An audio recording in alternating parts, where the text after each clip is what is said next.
الرجيم بسم الله الرحمن الرحيم اقرأ باسم ربك الذي خلق قال النبي صلى الله عليه وسلم خيركم من تعلم القرآن وعلمه সমস্ত প্রশংসা আল্লাহ সুবহানাহু ওয়া তাআলার প্রভু শান্তি বর্ষিত নবী হযরত মুহাম্মদ সাল্লাল্লাহু আলাইহি ওয়াসাল্লামের প্রতি।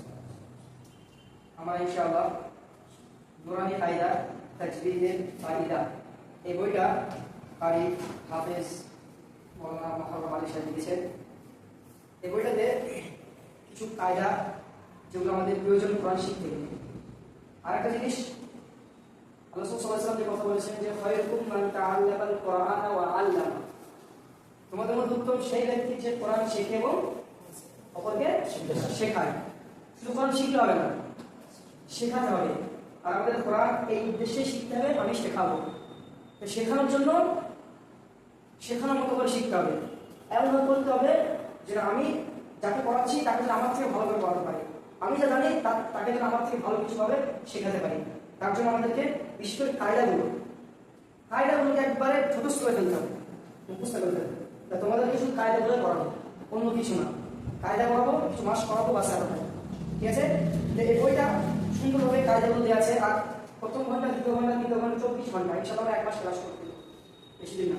1 মাস ক্লাস করে দেখবো তোমাদের যদি পরিবর্তন আসে ভালো। 1 মাসের মধ্যে যদি তোমরা পরিবর্তন করতে পারো, কায়দাগুলো যদি ক্যাপচার করতে পারো, মুখস্থ করতে পারো, তাই ইনশাআল্লাহ তোমাদের জন্য উপকার হবে। আর আমাকে শেখার জিনিসটা ভালো লাগে। কায়দাগুলো পড়ার পরে 1 মাস কায়দাগুলো পড়াবো, কায়দাগুলো পড়ানোর পরে ইনশাআল্লাহ নাজারা পড়াবো, ঠিক আছে। তা প্রথমে আমাদেরকে কোরআন পড়ার আগে আউযু বিল্লাহি মিনাশ শাইতানির রাজিম বিসমিল্লাহির রহমানির রহিম।